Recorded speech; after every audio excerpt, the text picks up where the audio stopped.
and to just get excited about the concept of teaching it. Okay. All right. So let's go to the history books, if you will. So if you recall, and these are some dates, I wrote these things down in notes because I want to make sure I get the dates right. I know the six particular things I want to talk about that's going to lead you to where we are today, but the dates I want to make sure I got right. So everybody knows about the succession of the Union, right? Everybody knows about the succession, right? Anyone not know what that means, succession? Which means when South Carolina, leading the trail, decided during the slavery times that they did not want to be a part of the United States any longer. South Carolina was leading the trail and said to I think it was maybe 13 other states that said, we don't want to be a part of America anymore. And they succeeded from the Union. That happened around 1860 or so. Okay. Right around 1861 or so and into 1865 is where we have the Civil War. That's when the war broke out between the North and the South, based on the fact that the South Carolina and all those other states decided they did not want to be a part of the Union any longer. Yeah, everybody knows that history, I think, right? So that's from 1861 to 1865. Then Abraham Lincoln is elected president. And in January the 1st, 1863, he issued an executive order. Now, a lot of folks think that the Emancipation Proclamation was a law, and it was not.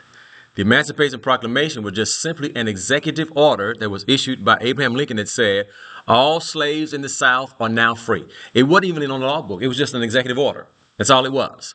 And he simply said, everybody in the South now is free and no other slaves can be. But he only did that in the South. So it wasn't like he freed slaves all across the entire country.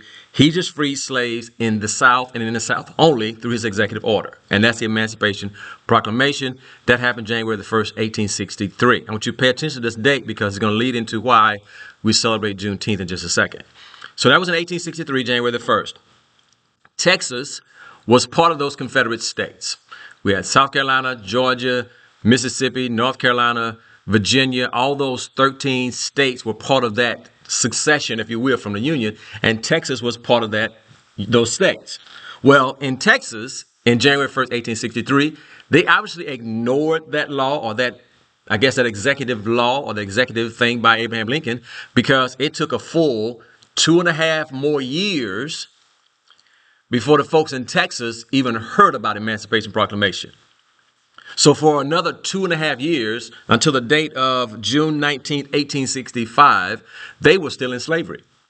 And they had no idea, I assume, had no idea that there have even been an Emancipation Proclamation. So they were still doing what they would normally be doing for 2.5 more years. So that's why we celebrate Juneteenth, because those folks finally got the word after 2.5 years. Now, I was thinking about this. I thought, I know transportation was different back in 1865. Obviously, we didn't have planes and cars. I mean, we had horses, I believe, right? And so it might have took a little longer for them to get the news or something, I guess. But 2.5 years is a long time to wait to know that now I'm finally free after all these years of slavery. So that's why we celebrate Juneteenth. Now, the problem with that, or the problem I have with this, is that that's where most of us stop. Right? We're talking about Juneteenth today, and we're saying, oh my God, Juneteenth is Freedom Day. Oh my God, Juneteenth is the day that all slaves got free. But that's not the end of the story. And we got to stop telling the story like Juneteenth was the entire end, because Juneteenth was not the end. Juneteenth is a great part of our American history. It's a great part when the folks in Texas finally got the word, but that is not the end of the story, because right after that, after he did the Emancipation Proclamation, right after that, so that he could make slaves free across the entire country, we had to have a law in place. Because remember, the Emancipation Proclamation was just an executive order. That's all it was. It wasn't a law yet. So the 13th Amendment was passed on April 8th, 1864 in the House. In the Senate it was April 8th, 1864. In the House, January 31st, 1865. Lincoln finally signed it into law in February 1st, 1865. That was after the war was just about over. He finally signed into law the 13th Amendment. Now, the thing about the 13th Amendment says that obviously we cannot have slavery anymore, but there's one phrase that always gets people a little bit aggravated about the 13th Amendment. There's this little phrase in there that says that no one can be a slave or be a servitude of slave or something to that effect, except as a punishment for a crime. So in other words, the 13th Amendment says I can't enslave anybody any longer. That's against the law to make a slave unless they committed a crime, which means if they committed a crime, then now I can make them slaves again. That one little clause that's still now 13th Amendment today is still causing problems because there are prison systems right now that have a large population of African American people who are treated like slaves. But they are allegedly been convicted of a crime, and therefore they can still be treated slaves because it says that in the 13th Amendment. And that caused a little bit of a problem. So again, it didn't end just because we had Juneteenth. It still became still a problem. Does that make sense to everybody?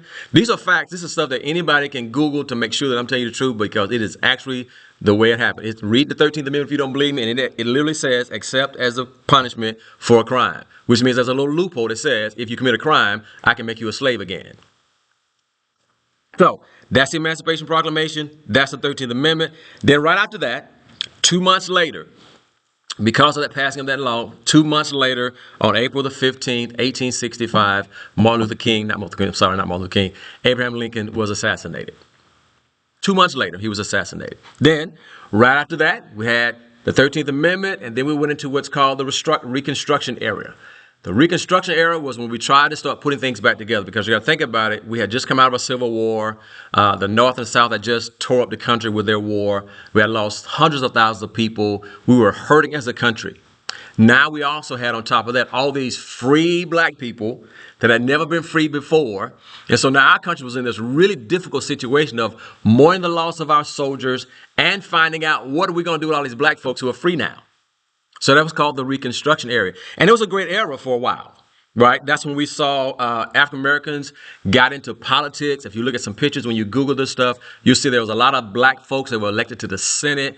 We were on our track to try to reheal ourselves and get back together and do all things we need to do during this Reconstruction period. We saw a lot of improvements during that time, okay? But something happened, right? We had an election in 1876. In 1876, we had an election between the Democrats and the Republicans, and there was some little stuff going on, right? The Democrats thought they won, the Republicans thought they won. So there was just a little pull between who's actually going to get the White House. Well, the Democrats said, okay, we'll make a compromise, right? And at the time, it's kind of flip-flop now, but at the time, the Democrats were the ones who wanted slavery to remain in the country. The Republicans were the ones who wanted slavery to be abolished, and they were really on the African-American side. Does that make sense? So now we have the Democrats who are for slavery, and Republicans who are against slavery. Republicans and Democrats, we had the presidential situation in 1876, and Democrats says, okay, I tell you what, we'll make a deal with you. We'll let you have the White House. Right? We'll let your Republican candidate win. He can get the White House, and we'll call it even as long as you let us get rid of all the federal troops that are in the South. Now, the federal troops in the South at the time were there to make sure that the laws were being upheld and black people were being treated fairly.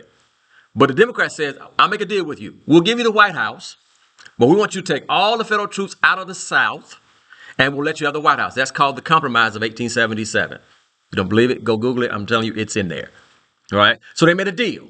But as soon as they made that deal in 1877, that ushered in what's called now the Jim Crow laws, or the Jim Crow era. So from 1877, after that compromise of 1877, into 1964, we had the civil rights movement. We had all the civil rights stuff until we had the Civil Rights Act passed in 1964. So there's a whole big window between 1877 to 1964 when black people still suffered under Jim Crow laws. So again, Juneteenth was not the end. It's a great holiday to celebrate. And I'm all for celebrating it. But we got to continue the rest of the story and going into the other stuff that we're talking about as well. Now, last thing I'll say about this, and then we'll end it. If you think about where we were, 1964, we had the Civil Rights Act passed. Okay. Assumingly, after all the Jim Crow stuff, after all the lynchings, after all the colored bathrooms, after all the colored water faucets and all that stuff in the South, after all that stuff happened in Jim Crow laws, and we lost thousands upon thousands of African-American people through lynching and all that stuff. We had all that stuff going on during the Jim Crow era. Finally, in 1964, they said, okay, we're done with that. Here's a Civil Rights Act that's going to abolish all of this stuff. Now, do the math with me and think about the fact that it is 2024 right now. Okay? 1964, we had the Civil Rights Act movement, or the Civil Rights Act passed. So if you do the math, that is 60 years ago that we finally got free of what we call slavery. Only 60 years ago. That's within my lifetime. That's within my lifetime that slavery has finally got rid of that. And we still feel those effects, I believe, because only 60 years ago. A lot of people say, oh, everybody should get over slavery. That happened a long time ago. That's not something we need to be talking about anymore. But it was only 60 years ago. That's all. My mama is 77. And some of y'all parents and grandparents are 70, 80, 90 years old. They remember this stuff. So we're not done with it yet, even though we have passed all these laws, okay? So just so you know, that's why we celebrate Juneteenth. It's about Texas, about all that stuff happening, but you got to tell the full story to get the benefit of what we talk about in the first place, okay? Does all that make sense? Okay. Did that help anybody understand what Juneteenth means now?